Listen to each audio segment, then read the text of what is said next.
हुए तो आने वाली हम लोगों की पीढ़ी जो होगी, जनप्रतिनिधियों की पीढ़ी, वो हमें नहीं माफ करेगी, क्योंकि हम लोग अपने आचरण से सरकार के दूसरे अंगों को अपने कार्यों में हस्तक्षेप करने का मौका दे रहे। महोदय, अभी कुछ ही दिन पहले माननीय उच्चतम न्यायालय ने क्या कह दिया केरला के मामले में? महोदय, संविधान के अनुच्छेद 212 के तहत हमें पूर्ण निर्बंधनता है। जो हम यहाँ जो कुछ करेंगे, जो कुछ बोलेंगे, उसकी न्यायालय में समीक्षा नहीं की जा सकती है। ये संविधान ने हमको ये सेफ गार्ड और ये इम्यूनिटी दी है कि हम जो करेंगे, बोलेंगे, वो दूसरे नहीं पूछ सकते हैं कि आपने ऐसा क्यों बोला है। उसके लिए हम कहीं अकाउंटेबल नहीं है। अगर सदन के सदस्य अगर कहीं अकाउंटेबल है तो या तो इस आसन के प्रति, नहीं तो फिर जनता के प्रति। लेकिन उच्चतम न्यायालय ने अभी 10 दिन पहले की बात है, उसने क्या कह दिया केरल के मामले में कि हम आपकी इम्यूनिटी मानते हैं, लेकिन वो स्वतंत्रता आपको किसी विषय पर अपने विचार रखने के लिए, विमर्श करने के लिए, वाद विवाद करने के लिए है, अपनी राय रखने के लिए है। लेकिन अगर आप सदन में कोई आपराधिक कृत्य करते हैं या कोई नियम तोड़ने का कृत्य करते हैं, तो आप नियम तोड़ के, आपराधिक कृत्य करके संविधान के उस क्या नहीं, हम आपको नहीं कह रहे, हम आपको नहीं कह रहे हैं। बात बता रहे हैं, ये केरला की माननीय नेता प्रतिपक्ष केरला की बात बता रहे हैं। हम अरे हम सुप्रीम कोर्ट जो बोला है, सुप्रीम कोर्ट जो बोला है, बैठ जाइए। हम अरे अच्छा, नहीं, केरला की सुप्रीम कोर्ट जो आदेश दिया उस पर ही बोल रहे हैं, बैठ जाइए ना। हम सुप्रीम आप नहीं, बैठ जाइए, बोलने दीजिए, बोलने दीजिए, 1 मिनट बैठ जाइए। आपको नहीं, 1 मिनट, इनके बाद आपको 1 मिनट देंगे, बैठ जाइए, आप बैठ जाइए, बोले। महोदय, हमने ये नहीं कहा कि किसी माननीय सदस्य ने यहाँ विधानसभा में कोई आपराधिक कृत्य किया है। हम तो सिर्फ सुप्रीम कोर्ट के केरला के मामले में जो उसकी टिप्पणी है, जो ऑब्जर्वेशन है, हम उसको कोट कर रहे थे। हम अभी तक कहाँ कहा है हमने कि यहाँ पर किसी ने आपराधिक चरित्र के है। महोदय, माननीय सदस्य, और गंभीरता से सुनिए, ध्यान से। एक चीज बता दें कि जो अनुभव वरीय लोगों का है, नए सभी लोगों को ध्यान से सुनना चाहिए। और आलम जी, और महोदय, उसके तहत उसने ये भी कहा है, हम तो सिर्फ माननीय नेता प्रतिपक्ष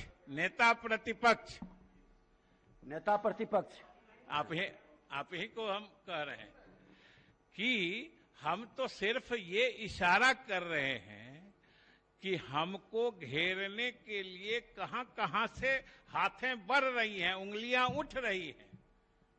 सचेत हमको होना है। सुप्रीम कोर्ट ने उसी मामले में महोदय कह दिया कि इस सदन के अंदर ये कुर्सी, टेबल, आसन, माइक, ये जितनी चीजें हैं, ये सब पब्लिक प्रॉपर्टी है। ये सब सरकार के पैसे से बनी हुई चीजें हैं, और अगर इनको नुकसान होता है तो डैमेज टू पब्लिक प्रॉपर्टी में जो धाराएं लगती हैं, वो सदन के अंदर भी अगर माननीय सदस्य ऐसा कृत्य करते हैं तो वो धाराएं उन पर लगेगी और उसका मामला बनेगा। हम तो सिर्फ सचेत कर रहे कि देखना, सोचना ये है महोदय कि हम अपने लोकतंत्र और अपने विधायिका की इज्जत किस तरफ ले जाना चाहते हैं, कि लोग हमें श्रद्धा की नजर से देखें या लोग हम पर आईपीसी, सीआरपीसी की दफा लगाने के लिए हम लोगों को नजर देखें। महोदय, और जहां तक माननीय नेता प्रतिपक्ष ने उस दिन की घटना और जांच के या उसमें दोषी अपराधी की बात की है, महोदय, सरकार का और पूरे सत्ता पक्ष का पूर्ण विश्वास इस आसन के साथ है।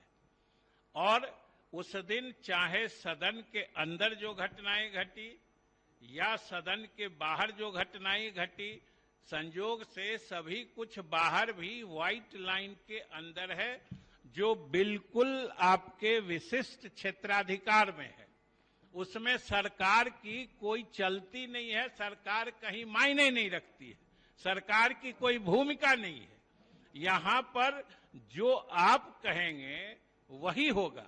और हमने पहले भी कहा है कि सरकार पूरे विश्वास के साथ, और अंत में महोदय हम यही कहेंगे कि हमारे बहुत सारे, अरे घबरा कह रहे हैं, हमको ऐसी बात तो कह नहीं रहे महोदय। जो शांति, जो नेता प्रतिपक्ष ने कहा है वो सही कहा है, सारी चीजें आपके संज्ञान में है।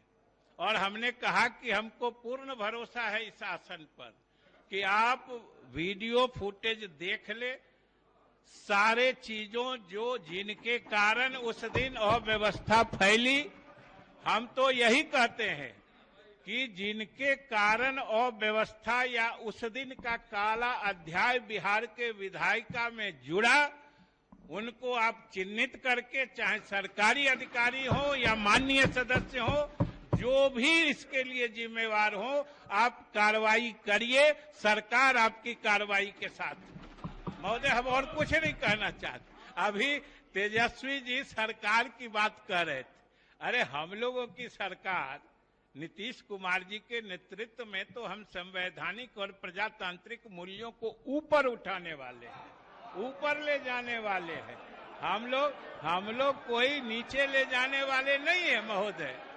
और महोदय अंत में अब शांति बनाए रखिए, सुन लीजिए, पक्ष प्रतिपक्ष दोनों एक दूसरे को गंभीरता से सुनिएगा, तब ने अपनी बात को विमर्श करिएगा। हाँ, इसलिए महोदय आप जो निर्णय लीजिएगा आपके क्षेत्राधिकार में है। और अंत में हम 2 पंक्ति कह के महोदय समाप्त कर देंगे। ये अंतिम 2 पंक्ति है, सार है, जो है सार में, वो सार है।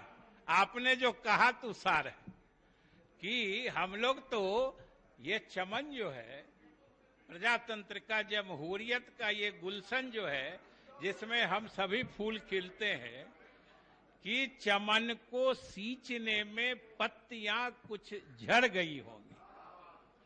चमन को सींचने में पत्तियां कुछ झड़ गई होगी, यही इल्जाम है हम पर बेवफाई का। मगर महोदय, चमन को रौंद डाला जिनने अपने पैरों से, वही दावा करे है इस चमन के रहनुमाई का।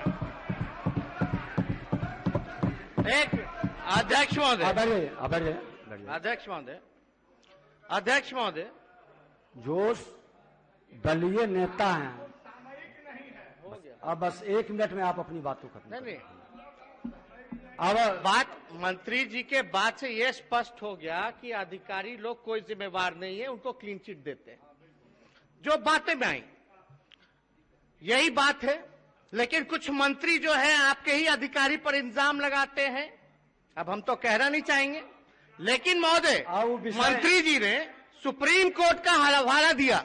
आसन सब चाहेंगे कि इधर थोड़ा ध्यान दे ताकि मेरा भी कंसंट्रेशन बना रहे। तरफ ध्यान है, डिप्टी सीएम हमारे तरफ ध्यान आकृष्ट। अध्यक्ष महोदय, सुप्रीम कोर्ट का जिक्र किया, लेकिन 15 दिन पहले सुप्रीम कोर्ट ने क्या कहा कि बिहार में कानून का राज नहीं है बल्कि पुलिस का राज है। पटना हाई कोर्ट ने कहा कि ये गवर्नमेंट जो है माइंडलेस गवर्नमेंट है। अब ये हमने नहीं कहा, बात तो संसदीय कार्य मंत्री जी कह रहे हैं कि हस्तक्षेप करने का अवसर अध्यक्ष महोदय सुन तो लिया जाए। यानी जिस काले बिल के खिलाफ हम लोग थे, जो काला कानून आप लोगों ने बनाया, यानी उसको तो सुप्रीम कोर्ट खुद मानती है कि यहाँ कानून का राज नहीं बल्कि पुलिस का राज है, तो हमारा विरोध करना तो सच था महोदय। अब हो गया, हमारा विरोध करना तो सत्ता था महोदय। आप ये बताइए, नेता प्रतिपक्ष की विरोध तो अधिकार है, लेकिन वो कृत निंदनीय है या नहीं? अध्यक्ष महोदय, सरकार को किस बात की हड़बड़ी थी? कमेटी में भेज देती, संशोधन करके के फिर मानसून सत्र में भी बिल आ जाता, या एक आध दिन जो है बढ़ा दिया जाता महोदय। लेकिन एक मिनट अध्यक्ष महोदय, हमारे दूसरे प्रस्ताव पे हम तो इतना पॉजिटिव हो रहे हैं। एक मिनट, दूसरे प्रस्ताव दिए हैं सुझाव पे, एक मिनट महोदय, महोदय जातीय जनगणना पे हम तो कह रहे हैं, वो विषय मंत्री जी का बताया जरा। पहले इस विषय पर अध्यक्ष, विषय सबके सामने आ गया। आप भी बोलना चाहते तो बोल दीजिए। नहीं, हम कह रहे कि हाउस ने सर्वसम्मति से पास किया है, अगर वो काम नहीं हो रहा तो प्रधानमंत्री जी से। माननीय सदस्यगण, यहाँ 2 घटनाएं हुई थी, एक बार सुनिए, आप सुन लीजिए। अब सुनिए, यहाँ 2 घटनाएं हुई थी। एक में सदस्यों द्वारा अमर्यादित आचरण किया गया था, दूसरे सदस्यों के विरुद्ध सरकारी कर्मियों द्वारा अमर्यादित आचरण किया गया। पहले मामले में जांच आचार समिति कर रही है, जो हम आसन से बोले थे, हमने जांच आचार समिति को दिया है। आचार समिति की रिपोर्ट सदन पटल पर रखा जाएगा सबके सामने। और दूसरे मामले में सरकार के द्वारा कुछ वरिष्ठ अधिकारियों की समिति बनाकर कार्रवाई की जा रही है। इसमें पहले चरण में प्रथम दृष्टया 2 पुलिसकर्मी को निलंबित किया गया है। शेष मामले की रिपोर्ट जल्द आएगी।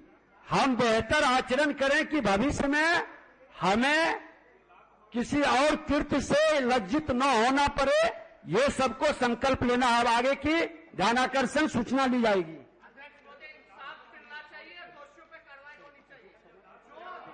न्याय होगा, न्याय होगा। बैठ जाइए।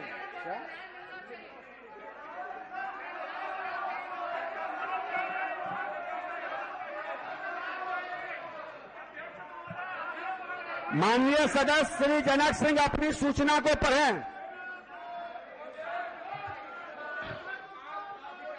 अध्यक्ष महोदय, सभी राज्यों के भर्ती आयोग की मातृ संस्था अब संघ लोक सेवा आयोग है। संघ लोक सेवा आयोग अभ्यर्थियों की मेधा सूची के बीच असंतुलन न हो, इसके लिए ऐच्छिक विषयों में स्टैंडर्ड एवल्यूएशन पॉलिसी अपनाती है तथा वेटिंग लिस्ट में भी प्रकाशित करती है। लेकिन बिहार लोक सेवा आयोग अपने स्थापना काल से अभी तक न तो स्टैंडर्ड एवल्यूएशन पॉलिसी की व्यवस्था रखी हुई है, न ही वेटिंग लिस्ट की प्रकाशित करती है। फलस्वरूप चयन में असंतुलन होता है।